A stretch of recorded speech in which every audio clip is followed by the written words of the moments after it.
Hey guys, it's Brandon Woolham today, hanging out in Nashville with our friend Makenzie Phipps. How are you? Good. How are you? Good. I think this is the longest break I've had from seeing you know. since you moved to Nashville. Yes, I know. We usually see each other on a regular basis with this kind of stuff. Yeah, it's been a year or so, but and in that year, I've started working with GodTube, a whole new brand that we have not got to bring Makenzie over to yet. So let's start with just telling folks a little about Makenzie Phipps. Yeah, so I was born and raised in Virginia. I was actually on the Virginia-West Virginia line, and I moved out to Nashville actually going on this summer. It'll be 3 years now. And I've just loved singing. I've sang my whole life. I think it's really what the Lord put me on this earth to do is sing. And I've been very fortunate for a lot of awesome opportunities that I've been given that He's put on my path. And I mean, I feel like each year just keeps getting better and better, especially just growing as an artist and everything that I've had going on with my music. Yeah, and as we sit here just a few days until Mother's Day, you're putting out a new single this week that'll lead into Mother's Day called Won't Be Here Forever. Yeah. When I saw that title, I took it a different way than what the song even is, as I just got to hear the song. So talk to people about what this song means to you and how it came about. Yes, so like you were saying, I feel like a lot of people, when they hear the title, they're going to have their own different perspectives of what the song may be about. But I did write it about moms, my mom kind of in particular. So my mom, she's always been one of my biggest supporters. I mean, as long as I have been alive and singing, she has stood by me through and through. And I mean, she has just always believed in me ever since I started singing. And when I decided to take on music in a serious manner, she's just stood by me every step of the way. And, you know, she's just an awesome parent in that aspect. I could not have a better mom. And she says the darndest things, like literally. So if she wants to tell me something serious, she's like, Makenzie, I'm not going to be here forever.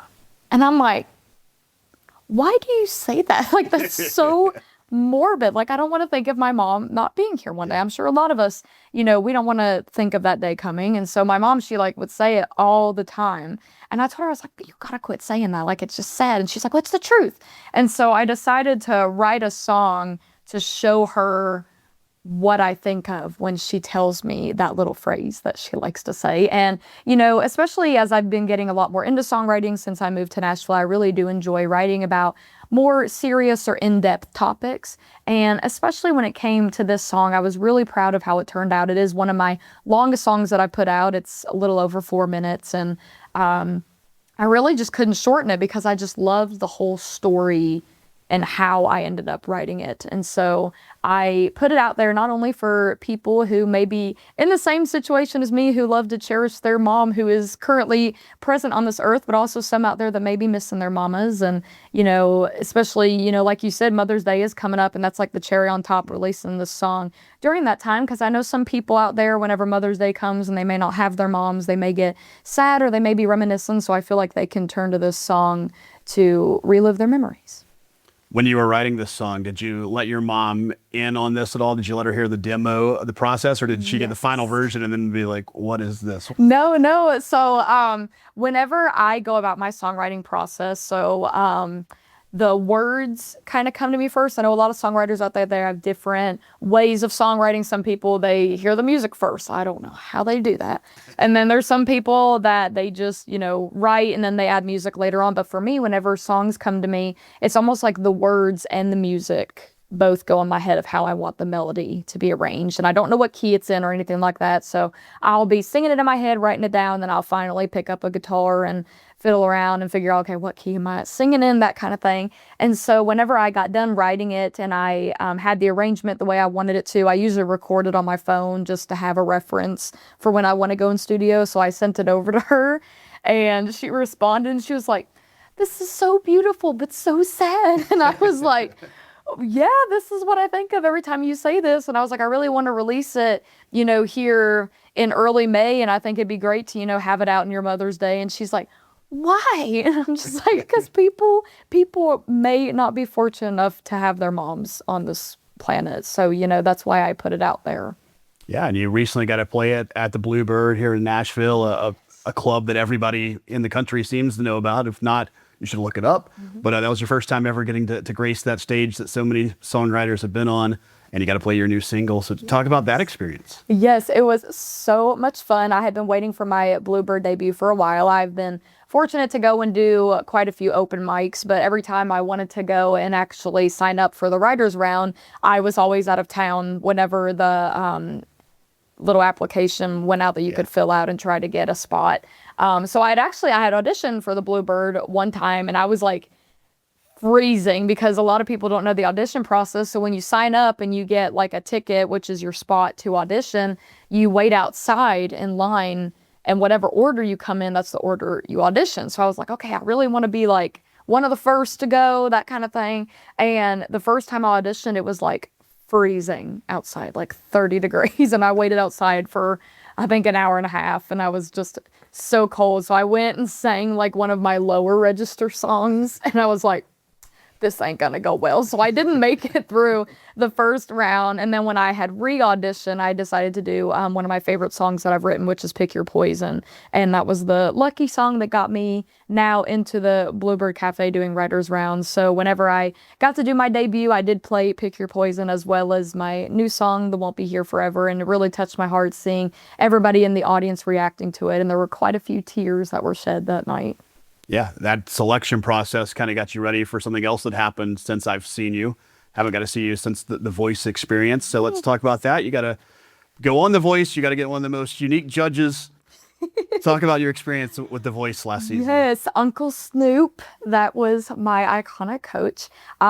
Being on The Voice was just a honor, really. I mean, it's one thing that I have really been wanting to do for a while. You know, I'd audition, especially when I first started in music when I was like 14, and I, would continue auditioning and kind of make it step by step closer. But I'm actually glad that I didn't make it during that time because, I mean, when I was 14, 15, I didn't know who I was as an artist. I just sang songs I liked and that kind of stuff. So I think the Lord intended for it to happen the way it did.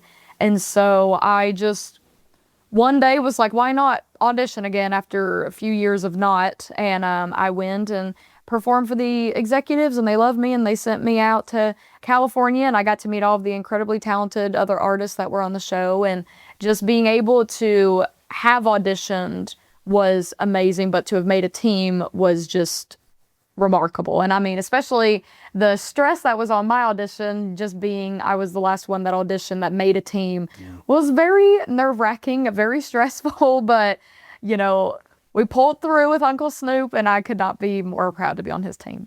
Let's talk about growing up in a small town. You're from Bluefield, Virginia. How does that shape your music and your faith? I think a lot of growing up in a small town definitely makes you not forget your roots. That's one thing a lot of people in my hometown had talked about when they found out I was moving to Nashville, was they were like, don't change who you are, never forget where you came from, that kind of thing. And I certainly cannot, because it's just who I am. Bluefield, Virginia, and even West Virginia, since they were right beside each other, they molded me into the person and the artist that I want to be. And, I always tell people at the end of the day, whenever they see interviews like this, or whenever they see me at shows or any sort of event, that what you see is what you get. This is how I am. And I am just like country through and through. I love being simple and Southern. And I think growing up in a small town really makes you appreciate a lot of things that go on in your life. And I had mentioned, at the beginning of this, that I'm very, very honored and fortunate for everything that the Lord above has brought on my path. And, I do everything for him. I wouldn't be doing what I'm doing today without him gifting me with the ability to sing. So I just take it day by day, and whatever is meant to be, he'll make happen.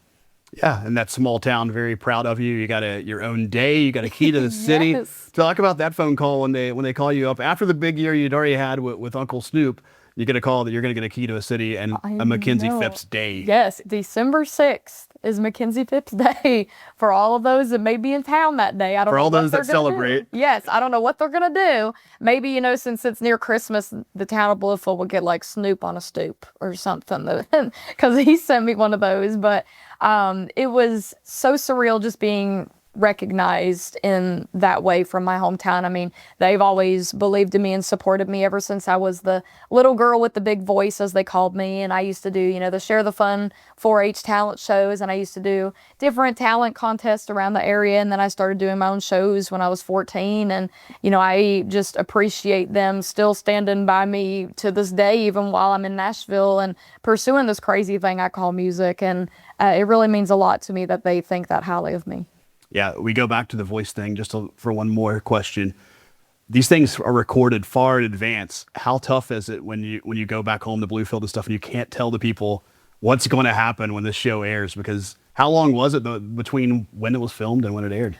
Yes. So a lot of people don't realize how long of a process it is. So everybody's audition story was different, which I found very interesting. And so with my audition experience, so I had submitted a video. I can't even tell you what month it was, but it was in 2024. And then I had heard from the executives. They wanted to see me and, sing for them and that kind of thing. And this was in like September, October 24.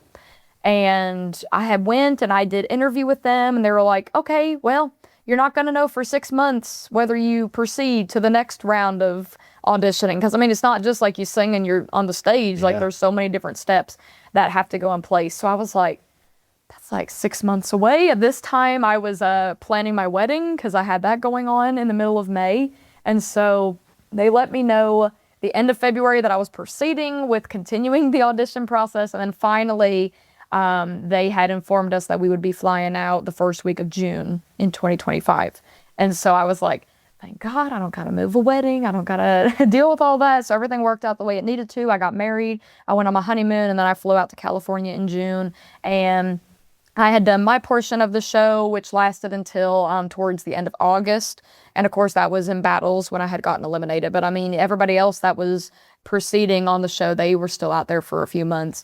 And then the show didn't start premiering until like mid-September. Wow. And so, yeah, it's a whole long agenda. You're basically in it for a whole year, basically. And like sworn I to said. secrecy that whole 3 or 4 months. Yes. My friends were very, very curious what I was doing in California. And I was like, I'm just doing different seminars, different things. Hanging out with Snoop Dogg. Yeah, but they were so excited once they had found out that I got to be on the show. Snoop Dogg did put out a gospel album a few years ago, so maybe if he does that again, he can pull you in, and you guys can do some gospel stuff. The man is versatile. Let me tell you, the man is involved in everything. Love it. And while we wait for that, we've got new music from Makenzie Phipps that'll be out there. Probably when you're seeing this, came out for Mother's Day weekend, but just keep playing it over and over. It's called Won't Be Here Forever. And if you want to keep up with everything Makenzie Phipps, where are they going? I am on Facebook, Instagram, TikTok, all the social media platforms. I have my website, MakenziePhipps.com. And for those that want to check out the song, it is available anywhere you stream music. So YouTube, Apple, Spotify, the whole 9 yards. All right, go listen to it.